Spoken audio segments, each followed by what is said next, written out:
Well, I have to confess that I'm a bit of a dinosaur in forums like this, but what I would like to do is share with you my hands-on experience working in the slums of Bangalore and see how you can find synergy in that. Let me begin by showing you a quick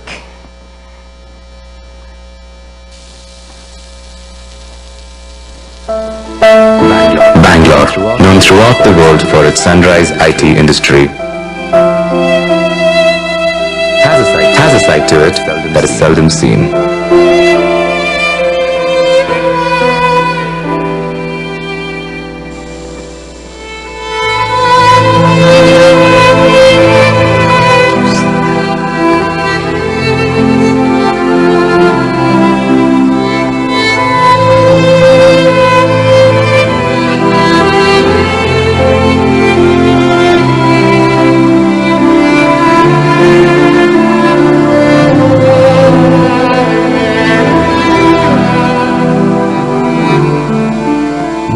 This bleak situation begs the question, can the poorest children from these slums ever get access to quality education?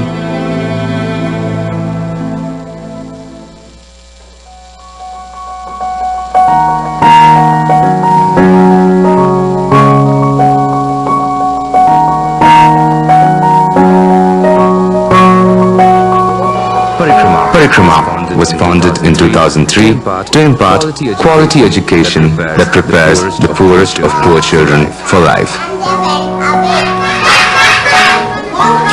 Through the sheer quality of its education, it has been revolutionizing the way we educate our poor. First have to change yourself and then try to change the world. To ensure that the child is ready to pursue dreams, the Parikrma model has an end-to-end program providing education from KG to 12. Parikrma provides scholarship and professional training for children to go through universities or even vocational training before placing them in jobs. It's been 8 years since I've been working in Parikrma. It's been a great experience so far. Happy moment for me was to see the children really doing well in their 10th, and then later on picking up offers in companies and definitely speaking wonderful English.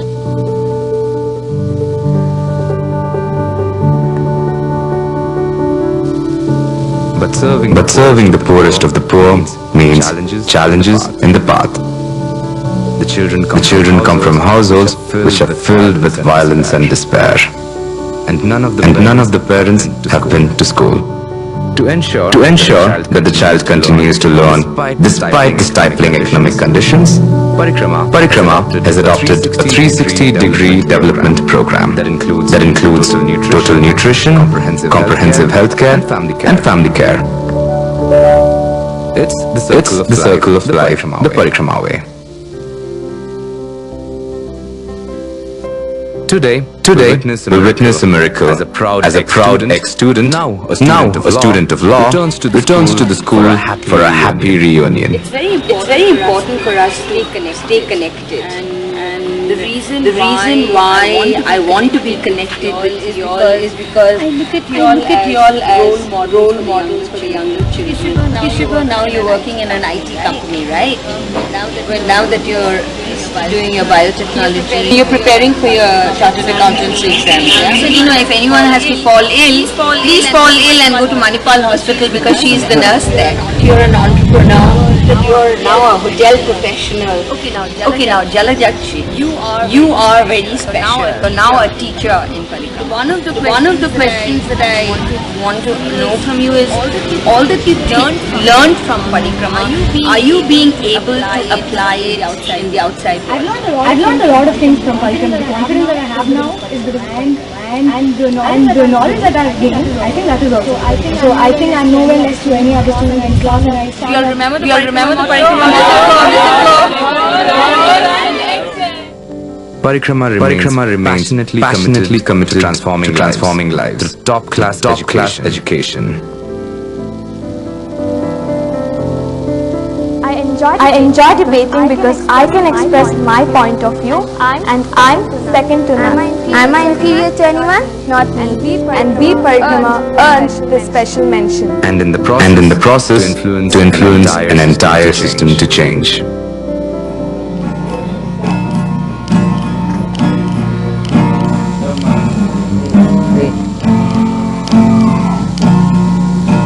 No bridge too far, no mountain too high. On Parikrma, you must ride.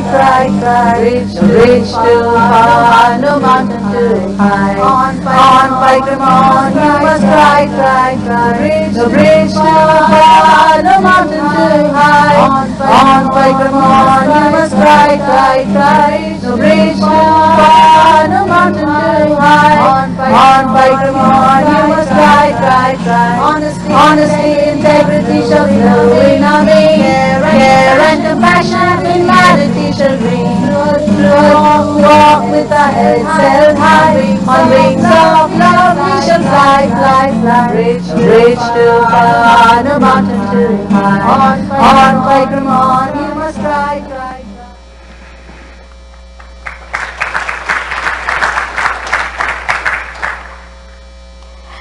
Okay, my journey began about 12 years ago. And Parikrma is a Sanskrit word. It means, Pari means circle and Krama means complete. So it's completing the circle of life. Completing the circle of life of our children. It also means a journey, and for us, it's a journey of transformation.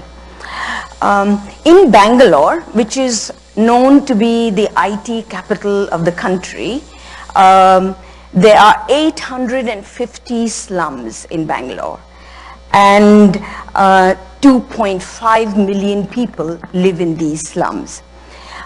And this kind of story is a familiar and similar story in all third world countries, and this story of poverty exists in India, Pakistan, Bangladesh, Nepal. In India, there are about 79% of the population that earn less than $2 a day. In Pakistan, it's 60% of the population. In Bangladesh, it's 81% of the population. In Nepal, 60% of the population. This has great impact in the education system of the country, and we see that every day. Total number of school-age children in India is about 195 million, in Pakistan 29 million, Bangladesh 26 million, Nepal 5.6 million. And total number of children out of school in India is 12 million, Pakistan is 9.4 million, Bangladesh 5.6 million, and Nepal 2 million. The percentage of school dropouts in India is 52%, in Pakistan 48%, Bangladesh 6%, Nepal 5%, and 50% of all the dropouts are girls. We know that, we read a lot about it. And this is because of the lack of pragmatic vision, misuse of funds, rampant corruption, a political instability that exists in all these countries, outdated curriculum, and lack of quality teachers. Now, these numbers are mind-boggling. They are overwhelming. And often, this kind of statistics cripple people from wanting to do something because they feel whatever they want to do is inadequate and not sufficient to be able to create any change. I too felt that way. For 26 years, I was in the corporate world. I was a CEO of a large multinational company. I was looking after all these South Asian countries, and I too felt bad about what was happening, but felt whatever I did whatever check I wrote or whatever collaboration, employee engagement I did with my organization was just not good enough. And because I had volunteered with Mother Teresa for 7 years when I was in school, college, and doing my business management, I had first-hand experience what life was like at the grassroots level. I worked with her initially in the Nirmal Hriday project, which was picking up destitute, dying people from the streets and nursing them to health in the Nirmal Hriday Bhavan. But invariably we would get to know about these destitutes, abandoned people so late that 90% of them would actually die. And I was too young then, and I wanted to be associated with hope and change. So I went to Mother Teresa and I said, can you give me something else to do? I'm very, very keen to work in this kind of work, but I need to be able to see some change. So she very kindly, and she had time for all of us, and she very kindly gave me Shishu Bhavan. She would tell me, Shukla, I see many qualities of you in you that will make you do things. You have a lot of passion and perseverance, but there's one thing lacking, and that is you don't have patience. So you need to have patience also in this kind of work. Anyway, so she gave me Shishu Bhavan, and I worked with children, and that's when I realized that I love working with children, and children really give hope. So in the year 2000, I quit corporate life. Much to the surprise of Indian media, and because I was a CEO in the country when there weren't too many women CEOs, as you can well imagine. So everybody thought I was just taking a sabbatical and I'll get back to work, corporate life later. But I knew that I wouldn't call it a calling, but I knew that this is what I wanted to do. So my first job was as a CEO of a multinational NGO, and I ran that operation for 3.5 years.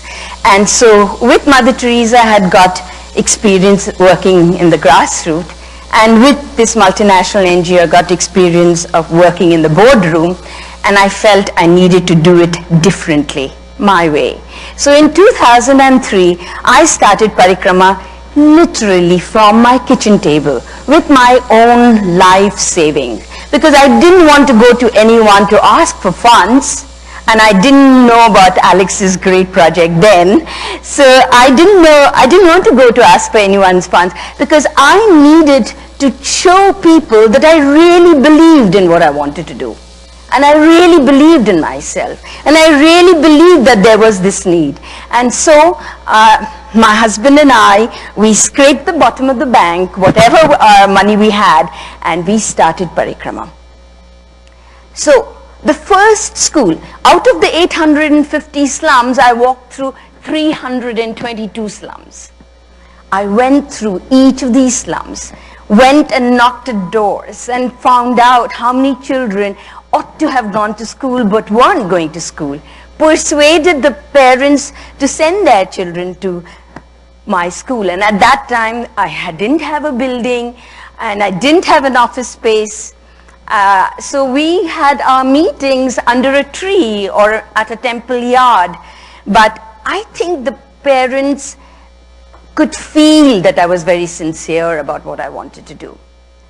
And there were a few that were skeptics, because there have been many other NGOs that have promised many things but actually did not deliver. And horror to horror, I also got to see how many of these kids were taken in with the hope of putting them into hostels and sending them to better schools or better opportunities, and had got into rackets of organ transplant, which was quite rampant at that point of time. So But I was lucky. The first thing that I did was got a team of believers who believed in this, believed that this could work, believed that I had the capacity to deliver, and so Parikrma began. The first school was on a rooftop. We could afford only that, and a rooftop which had only half a tin roof with 165 children and 11 staff members. Those 165 children are now have graduated and have become professionals and are working in mainstream. I have one who's a software engineer in Cisco. I have one who's a software engineer in IBM, and I have one who's a software engineer in iGate. And many, many that are working as hotel professionals, nurses. You saw a few of them. And every single of those first 11 staff members still continue to work in Parikrma. That's how the journey began. Well, how did we manage to do what we continue to do? In the country, by grade 7, 72% of the children drop out. We've had less than 1% dropout in all these years. We have 96% attendance, which is the highest in the country, not only in NGO schools, not only in government schools, but even in mainstream privileged schools. I have 100% attendance for parents-teachers meeting. And people ask me how, why is this happening? And I say, is because they actually see change. The parents actually see things improving. But most importantly, it's because of the Parikrma model that we created. Very early on, I realized, how can children do well in school, pay attention, if they are undernourished? So I give all 3 meals, breakfast, lunch, and a glass of malt before, and more than 88% of the calorie required in the school itself. We take care of the total health care. We give very high quality English medium education, and much against the government policy, because in the state where I operate, the government does not allow English to be taught before grade 5. And because I violate those norms, I don't get any government funding. And yet we say, how can we create global citizens? How can we create equal, give our children the opportunity to compete on equal terms if we don't give the language that privileged have? So I defied all government norms and run a school where we teach English from grade 5, age 5, as soon as they come into school. So, and that's the reason parents are beginning to see some change, see hope, and that's why they keep coming to our schools. My problem today is accepting all the applications. This year I took 120 new children at kindergarten. I had 722 applications. So it becomes a huge stressful period for us, because every single of the applicants deserve this opportunity. But we obviously do not have the resources, do not have the space to be able to absorb everybody. And so that's a huge challenge. So the other reason why this 360-degree model works is because we work very closely with the family. In most Asian homes, parents continue to play a very strong influencing role on their children even after they are 18. And we realized that we would not be able to do anything if we did not carry the parents along with us. And so we do a lot of work with the parents. 98% of our fathers are alcoholics. 92% of my kids have someone in their family in jail. So they come from very, very dysfunctional homes. Not only are they impoverished, not only the total income of the household is about 45 to 50 US dollars with 5 people to feed in a month.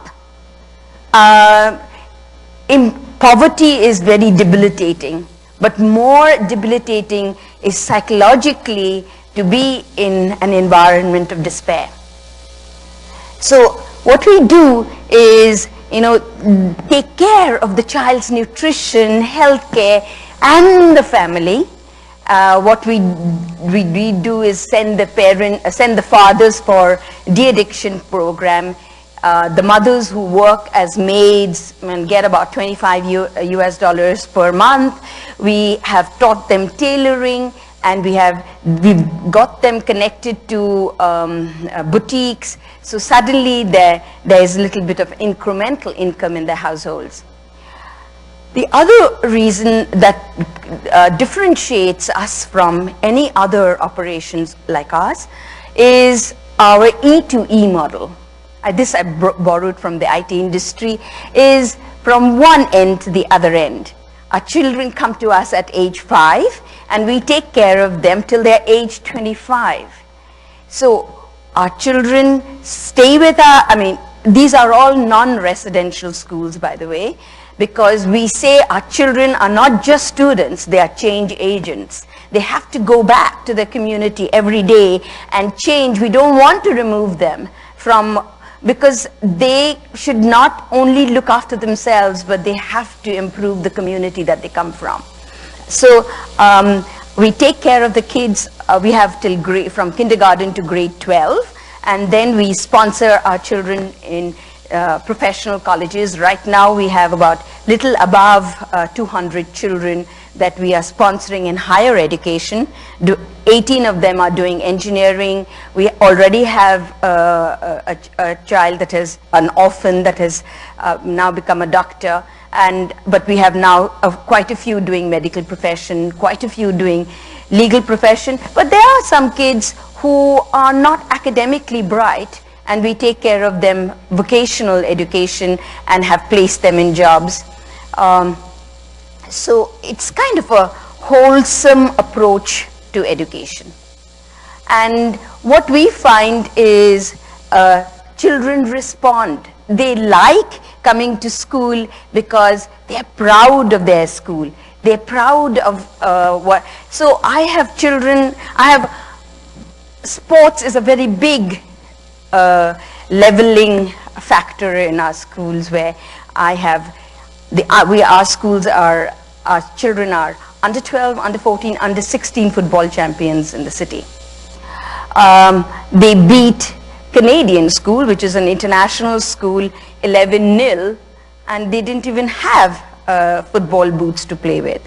So the parents who came to watch the football match of the Canadian school actually gave them their first football boots. So now I have 9 students playing in the state Karnataka football team. I have students doing taekwondo. 6 of them represented the country in the South Asian taekwondo competition in Korea and won 5 golds for the country. My kids have been selected to represent the country in the International Global Summit for Youth Leadership at San Diego. Many of my students have won the Duke University Talent Identification Program. So what we find is children actually, when given an opportunity, these children, they really understand the value of this kind of opportunity, and they have this fire in their belly to do well and to take advantage of it. Technology is one element that we have introduced very early to actually open up their world and make them global citizens. I'm very, very happy to say that we have a program in collaboration with UNESCO Washington, and Sherry and we've been working with it. So we've connected, it's a part of a book club. We're very interested to get our children interested in reading, because as we all complain that modern children are slowly moving away from reading books, and we're trying to inculcate that. And so we've created book clubs, and our children, our 5th graders, did a project where they read Oliver Twist, and we connected them, we connected them with children in Seattle, and they did a big book review. In fact, tomorrow we're going to do another teleconferencing, because our children have been doing a project on Harry Potter. Now, what is very fascinating is a lot more than the book that they read. When they talk to kids in United States or Denmark or any other country, they feel equal to them. And that is very important in third world countries. The sense of equality has to come in, because it's only when you feel you're capable and you're equal that you will live to that expectation. What we do in our schools, we say that they are capable, if in fact much better than many other privileged children. And they tease me, my students tease me, because I have this saying that you need to have a wishbone, but you need to have a backbone as well. And the combination of a wishbone and backbone can create magic. Many a times we only talk about the wishbone, of the dreams that we say that children need to have, but they also need to have rigor. They also need to have grit and stamina to be able to achieve those goals. We say our schools are not to create consumers of products. We want our children to have equal earning capacity like anyone, but we don't want them to be just consumers. We want them to be citizens, and not just of geographical citizens, but citizens of the country and of the world. And what does that mean? Is they need to feel responsible for other betterment of the world in large. And we have, and while it seems like an esoteric or it seems like a cliche, we actually have put that into practice. And there is a system and process in that. Compassion and empathy is something that we teach very early. We had an example of that very recently, where, and I have to tell you that we have to keep our schools open 365 days a year, because if we close our schools, our children will starve. So we have to think of many ways of giving leave to our teachers who need that leave, and also keep the schools open. So in the month of May, I had one little 5th grader who came to me, who was coming in for the feeding program, but in the garb of doing remedial classes during summer holidays. So he came to me and he put out his fist. There was something inside his fist, and he said, they all call me Akka. Akka means older sister. So I'm older sister to everybody. So he said, Shukla Akka, do you go to the post office? So I said, of course. She said, will you post something for me? And I said, what? So he opened his fist, and there were crumpled up Indian rupee notes equivalent to about $1. And he said, can you post this to Nepal for me? So I said, why?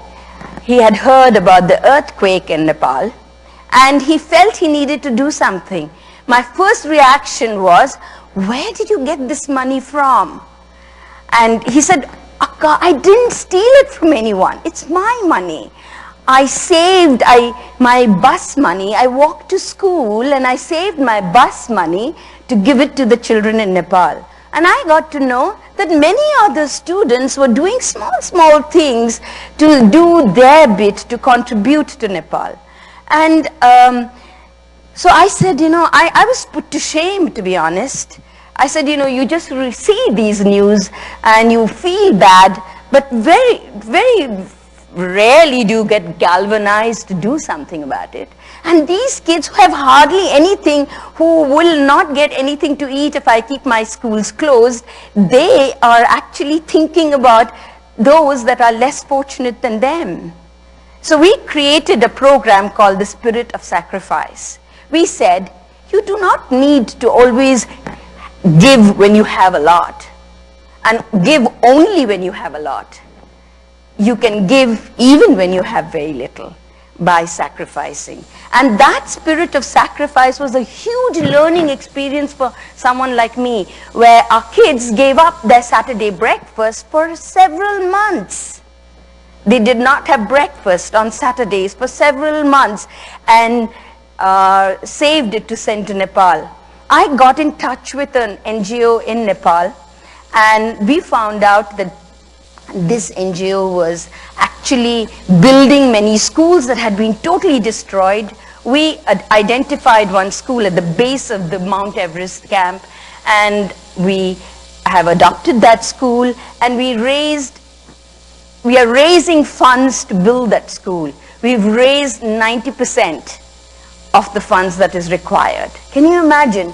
Children who have nothing. I've raised funds to build one whole school for 320 children. So there is a lot to learn from them. And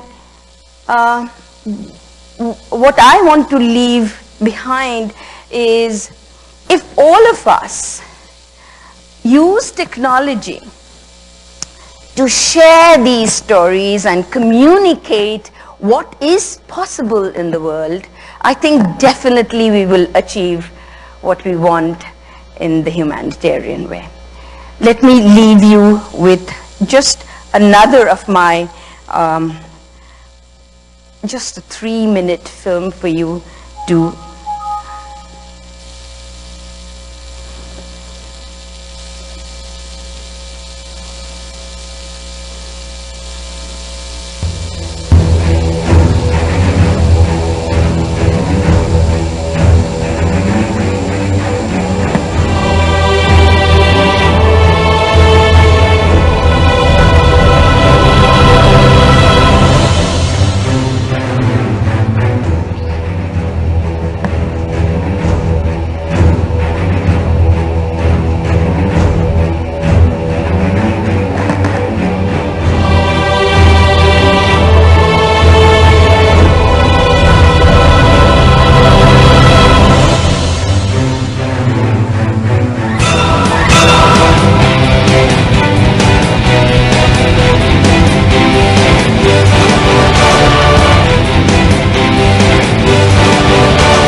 ಬೇರೆ ಕಾಲೇಜಲ್ಲಿ ಹೋಗಿ ಕೂಡ ಎಲ್ಲ ಮಕ್ಕಳಿಗೆ ಸಮಾನವಾಗಿ ಅವ್ರಿಗಿಂತ ಒಂದು ಕೈ ಜಾಸ್ತಿನೇ ಆಗಿ ಇದ್ದಾನೆ ಅಂತ ಆಸೆ ಪಡ್ತೀನಿ.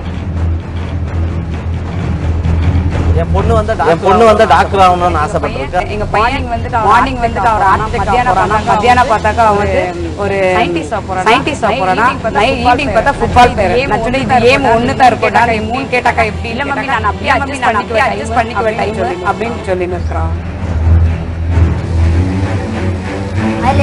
I like to come to school very much because I play there, I learn there, and we all enjoy there very much. While going back home, while we are going home, we stay in the school and it will be very nice. Coming to school, I learn many things. I learn how to communicate with people. I love reading a lot of books. The last book I read was Appointment with Death, which was written by Agatha Christie.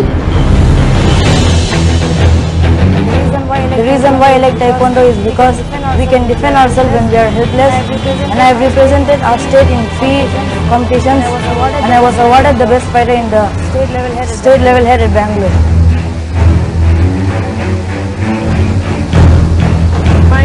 My interest was commerce, business administration, so I chose entrepreneurial leadership. We did a summary of what an MBA student does. We made a great business plan, and our business plan was selected as the best business plan there.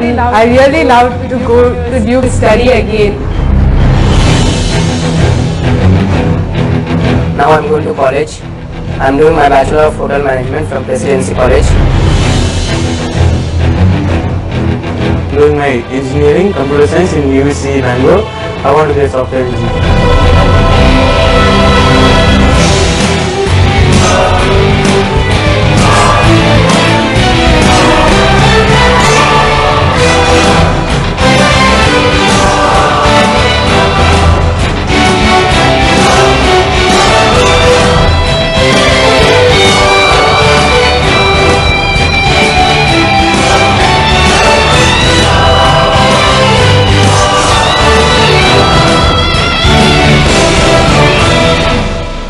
So change is actually on, and the real transformation we see is when I picked up a 6-year-old girl who was abandoned by a bus stop. Actually, she had been brought over by a relative from the village to be sold to flesh trade, and I happened to, there is a master plan somewhere, and I happened to be there. And I picked up this child, took her to an orphanage. She stayed there, and she came to Parikrma, and she finished her school, her pre-university from Parikrma. She did her bachelor's in education, and now she is a teacher in Parikrma. And this, what happens is, when doing her bachelor's in education, she was doing a project, and she came across, she was looking through Google Map, and she came across a name of a village which seemed very familiar to her. And she kept coming and telling me, I think I am from that village. And we took her to her village, which was about a day's journey away from Bangalore. And we located her parents, and there was this absolute tearful reunion because the parents had thought that she had, died. And I was so worried that she would be kept behind by her parents after so many years. But she came back to school on Monday, and she said, I want to complete my studies, because I realized I was the only one in that entire village who'd been to school. I was the only one in the entire village who speaks English, and I want to start a Parikrma in that village. So things do change. Thank you very much.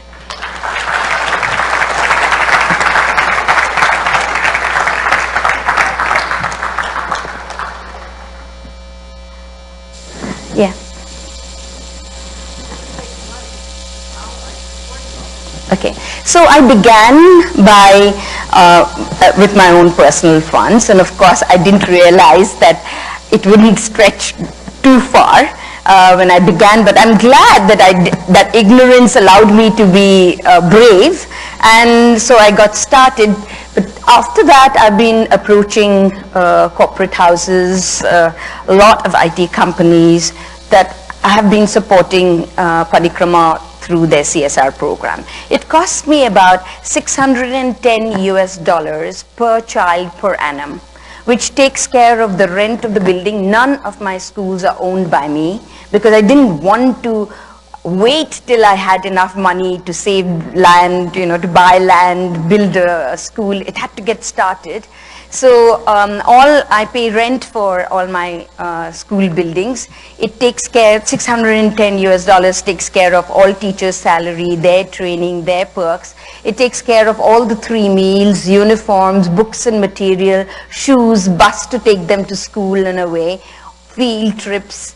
It takes care of all the total health care, and it takes care of all the work that we do with the family. So I have organizations that come forward. I have companies like Yahoo, for instance, or companies like Synopsys Technologies, IBM, who have sponsored a class each. And that is how I managed to make ourselves sustainable.